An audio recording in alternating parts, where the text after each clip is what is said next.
All right, guys, going horizontal here for today's live, switching it up a little bit. The main studio is currently getting a little bit of work done, so while that happens, joining you guys from my phone. So welcome to the lower office here, guys. Still building it, but there we go. Welcome to the bonus room.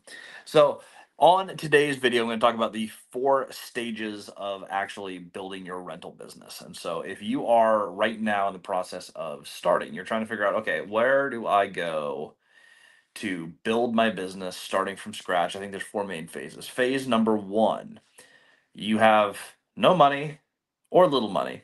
You're in a 9 to 5 or leaving a 9 to 5. You're trying to break into real estate. So like there's ground zero. I don't own any real estate. Phase 2 is going to be, I've got this buying thing down. I've closed a few transactions. I'm ready to go bigger and I want to scale. Stage 3 is I'm doing multiple transactions every single year and I'm starting to add systems and processes. You're getting your PM company, your legal, your accounting down. You're a solopreneur. And then you can get into the enterprise level. This is where you get to thousands of units. Now, today I have about a $56 million portfolio. By the end of the year, I'm closing on a $8.5 million transaction here in just a little bit, closing on a $6 million transaction and looking at another 10. By the end of this year, I'll be right around $100 million in total portfolio value. As a note, I had a net worth of less than $1 million and a portfolio of properties that were worth combined right around $1 million 5 years ago. So to scale from 1 to $100 million in real estate, these are the 4 phases that I've found. I'm sure people who are farther than me know phases, 5, 6, 7 to play in this game. But this is where I'm at, where I can actually speak from actual experience of building a nearly set. Well, how many figures is that now? 7, 8, 9 figure portfolio. So stage number 1, when you are starting, the first thing that you need to do is you need to find a deal. If you're brand new, you're starting, it's not finding the money, it's not building the teams, it's not getting the accountant, it is none of these steps. All you need to do, the only thing that anyone needs to do to move to the next level is simply go out and buy yourself a property. If your goal is to become an investor, you're a 9 to 5er right now, you need to actually go out and buy the darn property. There's only one way to be an investor: invest in a property. Pretty obvious, right? Now, for me, this was when was this? This was 2016. I bought one property. It's a live and flip. I fixed it up. I had a roommate. My wife and I got married. She moved in. I kept the roommate for another year. Eventually, turned it into a rental and bought a house. That's how I got into my first rental property. Loved the income. Didn't love being a landlord to my one tenant.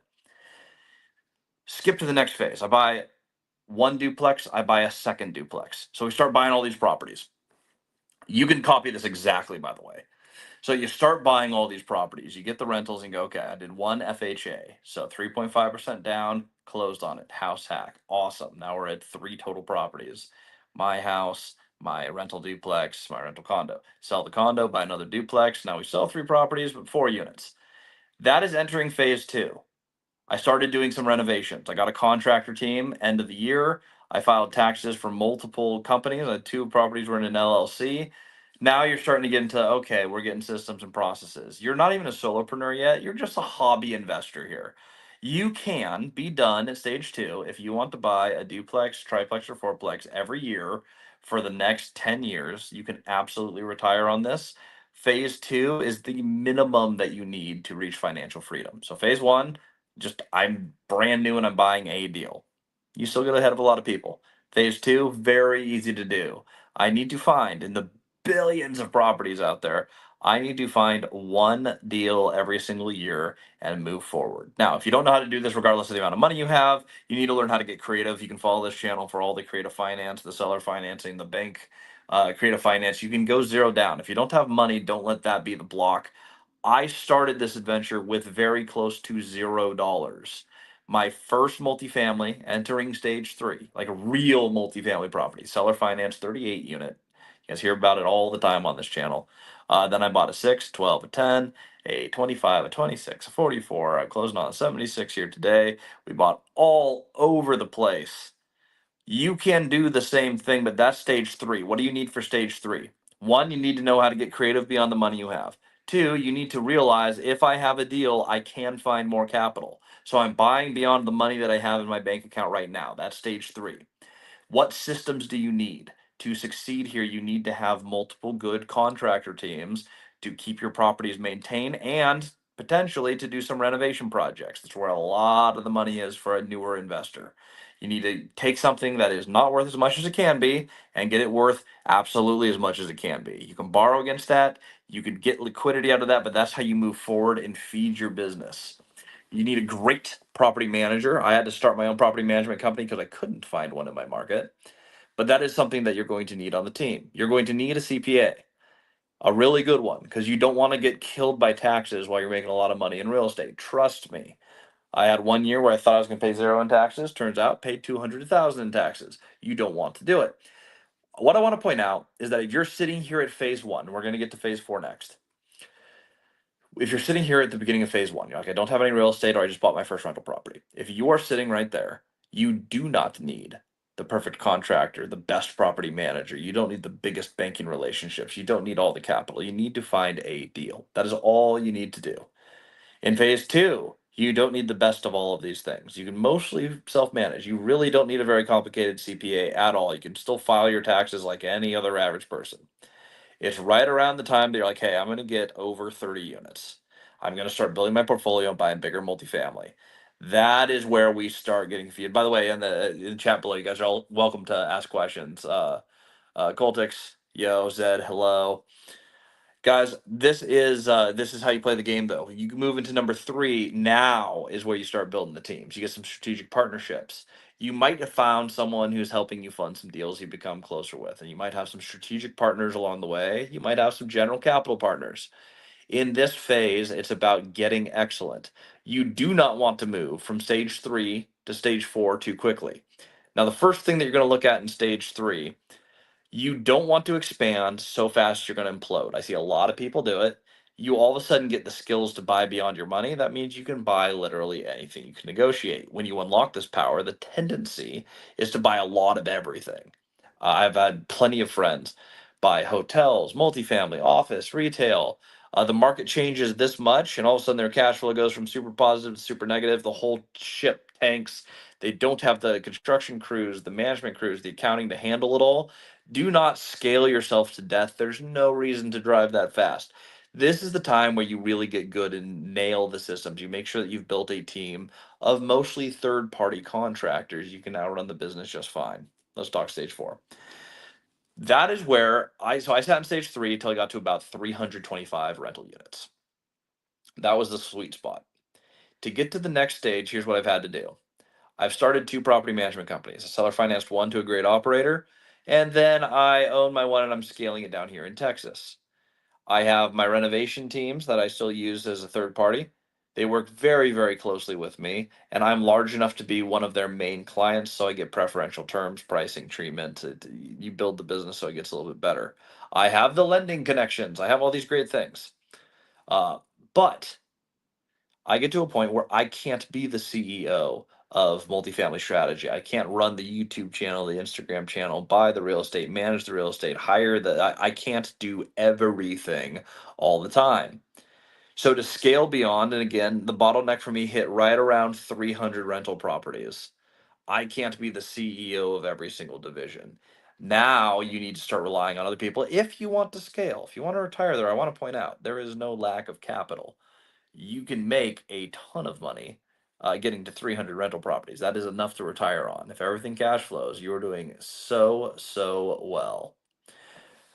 So, what do we actually do?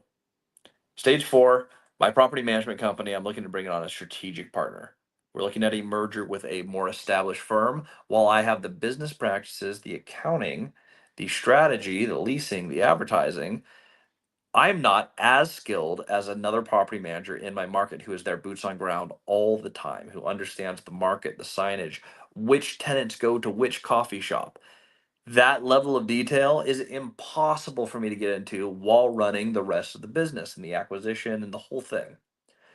So I'm bringing on an operator. And yes, I'm giving some equity in my property management company to do that, but I'm putting the correct leadership into place to bring experts in to the company. Acquisition, I'm bringing on a few larger partners, people who have done similar businesses to me who are facing the same bottleneck. They're like, hey, I bring X and Y to the team. I am a good marketer. Compared to other real estate investors, I tend to do a little bit more on the marketing, the outreach, that I can do this beyond what a lot of other investors do. I know I bring that to the team. I'm a pretty darn good negotiator and I'm a great capital raiser. These are all very helpful.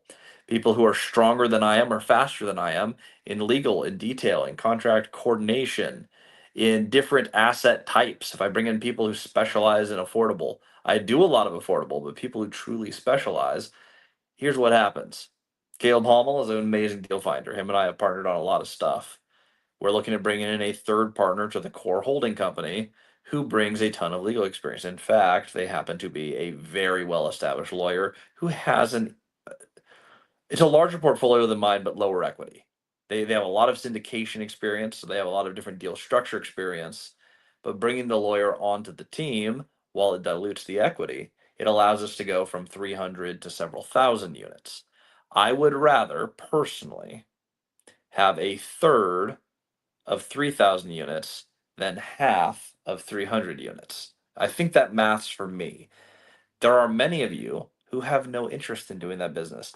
The beauty of this is you really only have to get to phase two. Now there's many phases beyond this, and while I know them conceptually, I never talk about anything that I haven't actually done on this channel. I want to always make sure that we are not just talking in theory.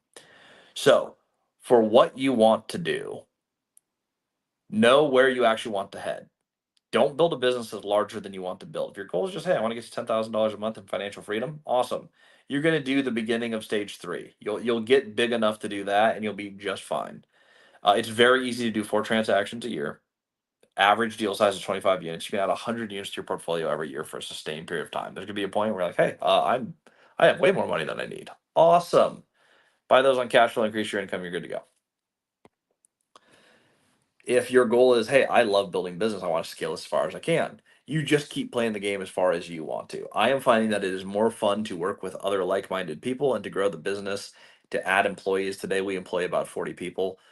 I enjoy being able to do that. That is something that is meaningful and important to me. I like coming in on the property management side, and I like saying, hey, we actually provide better housing at a better price for more people in every market that we touch. To come in and have notable positive impact on renovations. I like knowing that I can take harder projects than other people want to do, and we can knock them all the way out of the park. These things are meaningful to me. It's the stuff that I want to do. Build your business to where you want it to go. That's the main point here. Make sure you're always hitting that. Say it one more time. Know what phase you're trying to build to, map it out, get it there. That is the main way that you're going to build this business. And don't try to skip steps. Don't try to go from 1 to 4. Don't try to skip step 2. I think you should just buy that first rental property. Nice and simple. Then learn how to scale to multiple transactions a year. They don't even have to be big deals. They can be duplexes to 15 plexes. It's fine. Just start buying bigger than you think you can and do a few transactions. Once you get the rhythm for it, now you're making a business out of it. Essentially, you're moving from out of the game to into the game. You're going into a, you know, super startup mode for phase two. You're in a brand new business startup. In phase three, you're self-employed. Now, granted, you're a very rich self-employed. If you do this correctly, you're a very high paid self-employed. But don't confuse that with having a business. Stage four is you're actually turning it into a business. I have strategic partners. I have extra layers of leadership. I have people who own different silos of the company. That is where you start getting to the point where it's like, oh, instead of having just like one assistant, I employ 40 people. That's pretty cool. I believe probably next year we're going to be looking at, okay, we need to buy an actual office somewhere because we have 4 companies that are all growing, all in real estate. that need to be housed somewhere. We can use more underwriters. I can use that. You actually get to build a company out of it, but only if you want to. Just identify, are you trying to do a hobby for financial freedom? Is this a side hustle? Is this self-employment, highly paid self-employment, or are you actually trying to build a business? Once you get past that level of thousands of units, there's many, many, many more levels above that. But again, we're always going to teach to what we've actually done here on this channel. So if you want to know the stages to go from zero to $100 million portfolio, that is what has worked for me. I believe this will work for you as well. If you guys have any other questions, always feel free to let me know in the comments. But I will see you guys all on the next episode.